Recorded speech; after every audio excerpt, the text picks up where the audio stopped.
Hi, we're Lynn and Aoife, founders of Next Level Therapy. And Next Level Therapy is really for anybody who may be struggling, suffering, and stuck in life, looking to get beyond that, right? But who have maybe tried a lot of the conventional approaches and even more of the modern approaches, and nothing has ever really quite shifted or made an impact, or maybe made an impact, but it wasn't a lasting impact. So that's where our CSI method was born out of that. Will we describe a little bit about our CSI method? Yeah, well, yeah, or we can we'll let you know how we first met each other. I suppose my background is mental health. I'm a nurse. Aoife is a teacher. We ended up randomly meeting. Aoife reached out to me to ask me a question about an advertisement it was that I put on, like a holistic group kind of chat thing. And really, I couldn't even tell you how massively it's just flowing from there naturally, really, just when I'm sitting here thinking about it. It just went like, it just started off like two people connected and woo, and it was always like as if we knew each other. Yeah. Like from day one, it was always like as if I spoke to my best friend. I was with my best friend. Sisters from another mother. Sisters from another mother. Yeah, it was though. So that's how we actually met, right? Yeah. Yeah. Uh, And we were both in our own fields. I think what connected us was when I reached out to you, you were doing the radionics, and I was like, oh my gosh, I really want to try this. So yeah, I had a session with you and it was brilliant. And then you realized what my training was in, and we just connected in that, didn't we? It was like both of us were doing similar, we're on similar paths, doing slightly different modalities. Yeah, doing slightly different modalities. We practiced on each other, of course. I had a trial of Aoife's and Aoife had a trial of mine. And I think the big thing was that we realized that we were almost like had we lived parallel lives, because both of us had been through so much things that were similar, both from like almost our own experience of like trauma and suffering, and then the paths that we took to, I suppose, try to find answers, to try to soothe ourselves, to try to relieve ourselves from being stuck in that suffering and that pain. So there was so much that was so similar and yet so different, because Isabel, I actually always call her my daughter, don't I, Aoife? I've always called her my daughter.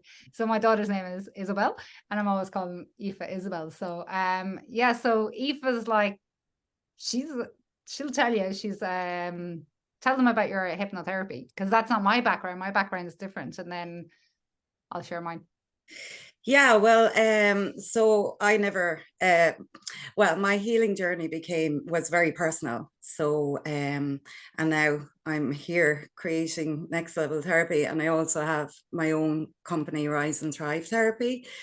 But how I got into it was just after going through a really, really traumatic experience. And I was like, how do I heal from this? So I started off doing breath work, trained in breath work then because I loved it so much, because I was suffering from acute anxiety. I'd never experienced what anxiety was before, not to that extent, like an everyday occurrence, a disabilitating everyday occurrence where I just actually couldn't function for the most simplest of things daily, that kind of way. I was like, oh, everything seemed so overwhelming at the time, because the trauma was like a Pandora's box. It opened a world of past traumas that I hadn't dealt with. It was like just the cover blew off, and I was like, I just couldn't cope.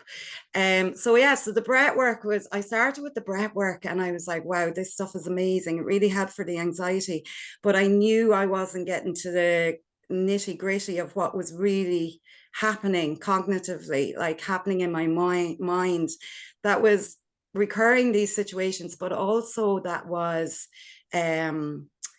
like it was a recurrence, but it was also like drawing in the same patterns. So I was like, I need to deal with my mind. So then I went and trained in hypnotherapy. I trained with Marissa Peer. So it was like training with cognitive behavior therapy, neuro-linguistic programming, neuroplasticity, and neuroscience, like the science of how the mind works. So with that, the somatic therapy using breath work, the mind finally delving into like all those past limiting beliefs and patterns that I had stored from childhood, because that's where it all came from.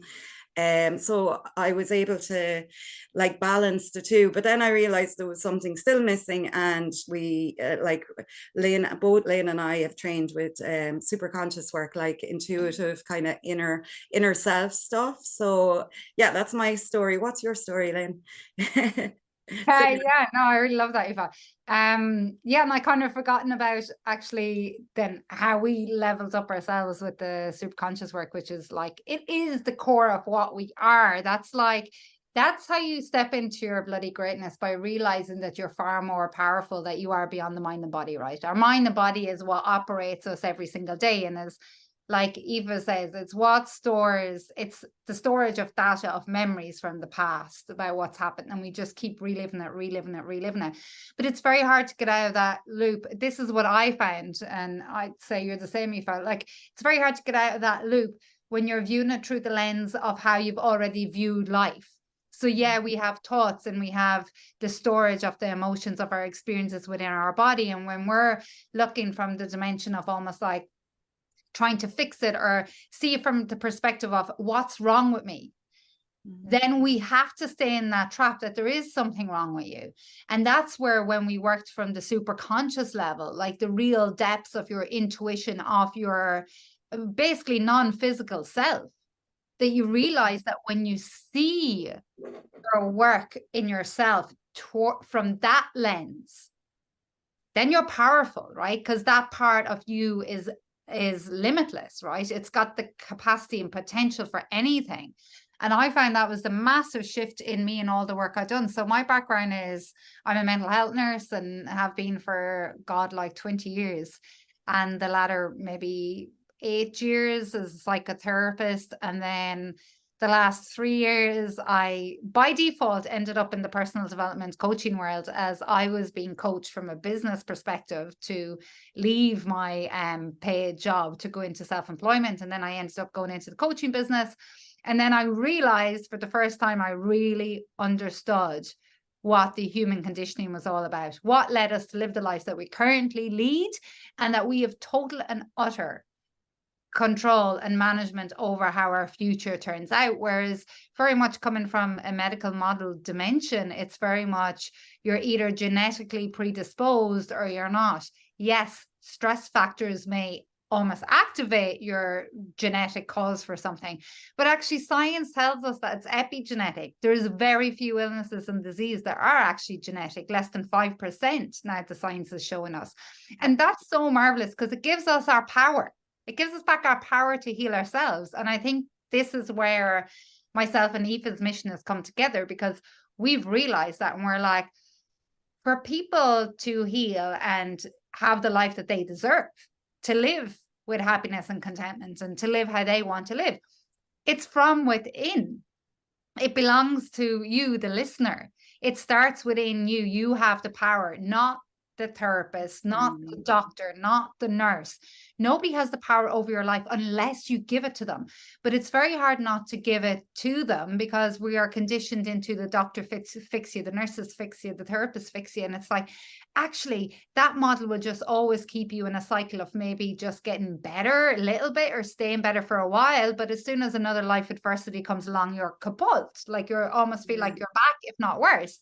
But when you learn to live from your own power, right, Aoife, it's like I can honestly truly say this, and I've said this to you before, in the last 2 or 3 years, my life has been the hardest ever. Yeah. But I've been the most sane ever. Yeah. Yeah. I've been the most stable, and still happy in the BS of life. Like, and that's what everybody should have, like, the feel of living life. Because let's face it, life is always going to have adversities. Like, there's no such thing as no pain in life. No. It's almost, we either choose the pain of the comfort or choose the pain of the stretch. of growing into the truth of who you are. And then It's it's like, how we react as well, isn't it? It's how we like, do we get pulled into the tumble dryer or the washing machine? yeah, That's what I always feel. yeah, It's like, am I going to get pulled into this or the hamster wheel, or am I going to step outside it and just view it from a different perspective? Like, view it almost like a third party looking in on what's there. yeah. And that's your power. That's you stepping into your power. But choice, Aoife, right? Yeah. Because we all have choice. People don't believe they have choice. Like I used to hear this, like you have choice. And it can be really condescending and really frustrating for people to hear that when they're in the thick of like emotions that feel really heavy. Yeah, And I because your see that prefrontal 'cause I was cortex has shut down. Like when we're in that fight or flight, our higher thinking, our critical thinking, our prefrontal cortex, the newest part of our brain, shuts down, and you're reacting from the primitive part of our brain. So you just can't, like, yeah. you actually literally can't react in calm or whatever. So it's about like figuring it out before you step into it. Do you know? It's like, it's Yeah, having yeah. it's a practice. That's a brilliant, that's the thing I think a lot of people get tripped up on as well, Aoife, because it's like, I'm not going to learn how to swim by like jumping into the deep, jumping into a pier off a sea, right? When there's a storm. And it's the same from our mental perspective or our emotional well-being perspective. Like I was just saying this to somebody this morning, and I think this is the hardest thing for people to get.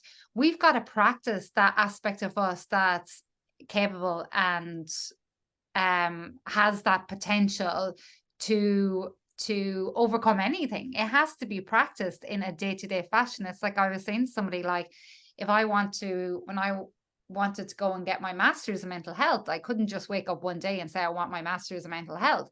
I had to go in through The this process. stretch. Yeah. I had to study, I had to prove that I knew what I was, and I had to practice, and I had to do that consistently to get my grades. It's the same. I want to learn how to drive a car. I have to like not just decide I want it and expect it comes. And we're terrible as humans for doing that with our mental health. I want to be happy. All right, but you just keep on staying in the energy and the vibe and the circumstance and the situation that's bringing you unhappy. Yeah, yeah. And it has to be changed. Like it's all about making the familiar unfamiliar if the familiar doesn't serve us, like the familiar patterns, the familiar reactions, the familiar emotional feelings towards crap that's happening in our life. Like if we make that familiar, that we've it's been conditioned from a very early age.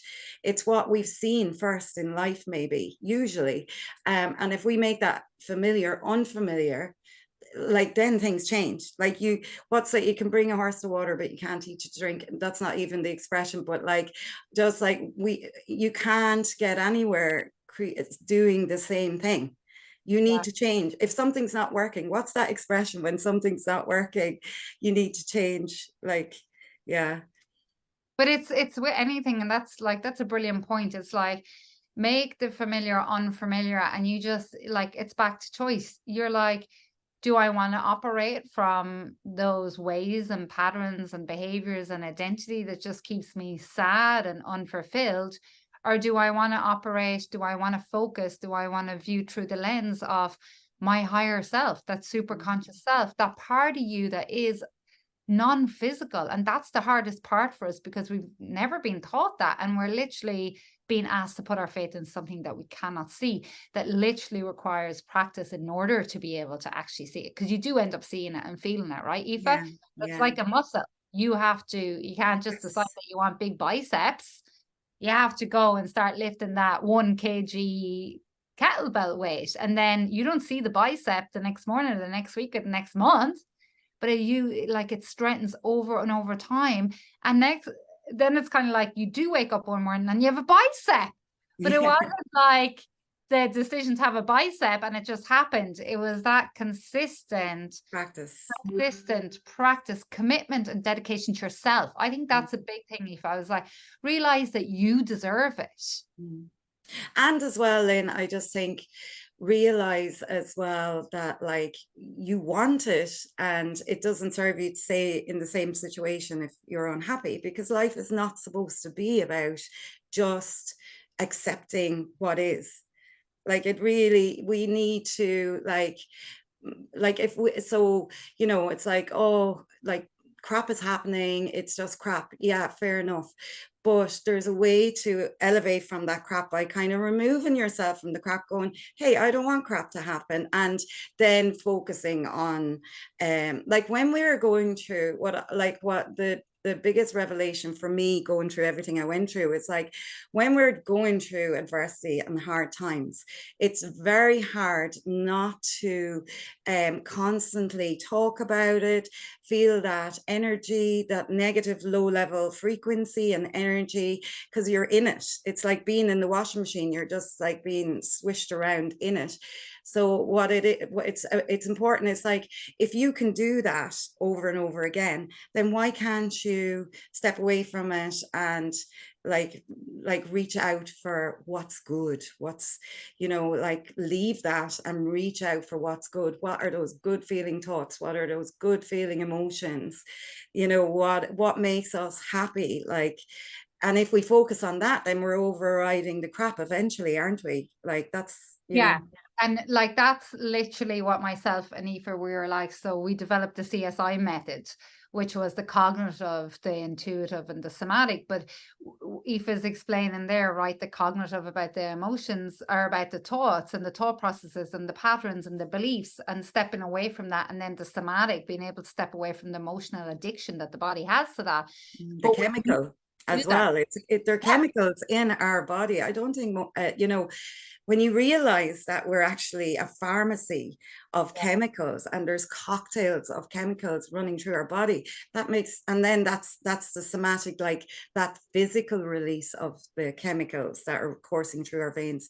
Like people kind of forget that, or may not even realize. I know I didn't when I was going through what I was going through, that like actually I had a chemical of cortisol running through my brain. So it was this addictive process.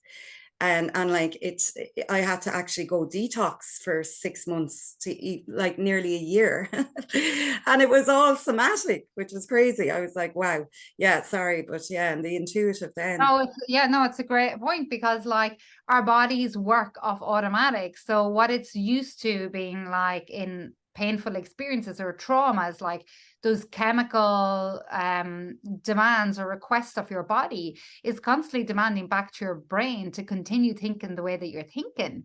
So unless you have that, like that balance or alignment of working with both the mind and somatically the body, of the memory of the chemicals that are, it's just addicted to and wants you to keep on thinking the same way.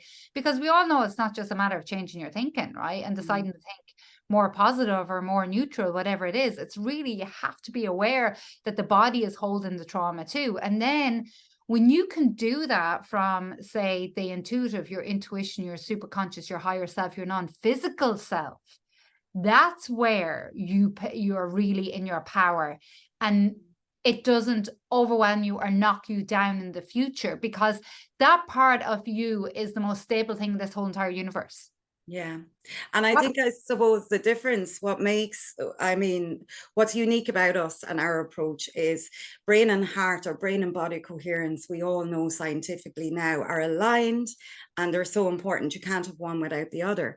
But I guess the like super conscious and the spiritual and the intuitive, the soul, the higher self, like our true selves, our heart coherence, that's a part that needs to align as well. That's our CSI I coding. Our method is like, it's not just about the brain, it's not just about the body, it's also about our higher self, or our voice within, or our inner guidance. Yeah. Yeah. And Yeah. bringing them together, right? As that Align, align, align. Yeah. they're all like dancing a beautiful tune together. They're all in the same rhythm, isn't it?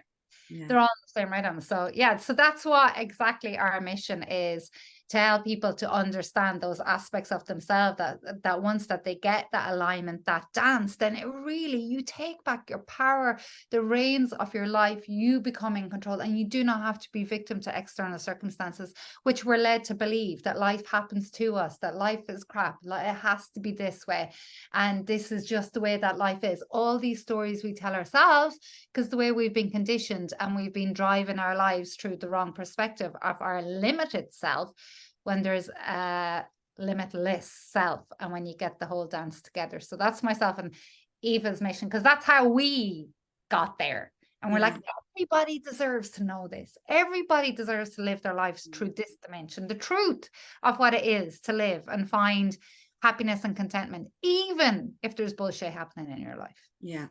And we are a lived experience. Like, that's Yeah, why. I'm like, I honestly can contest to that. It's like honestly, I swear to God, I used to think my life was tough. And in the last 2 or 3 years, but I've been the happiest, most stable, and most content. It's really weird, but it's like, and everybody, it's not just me. Trust me. If anybody can get out of that inner critic, that critical voice, that negative voice, if I can do it, I tell you, anybody. And the beauty of what next level therapy brings is it's easy. Once you know the techniques, the tools, the steps, it's easy. And we want to bring that to you, to the world. We're like, we want to shout it from the rooftops. It's like, hey, you guys, you are responsible, and you can become your own healer. There is no such thing as searching. Well, you can search all your life for in external stuff, but really, until you realize it comes from you, then things won't shift the way you need them to do. Wow. Okay, there's a bit of Lynn and Aoife. So I hope you enjoyed. Any questions, always reach out, and links and stuff to our webpage can be found at the bottom of this, or maybe will be. Give us patience, or give us time. Yeah, we're just reaching out and getting the wheels in motion, and we're very excited. So thanks for being here. Thanks for listening.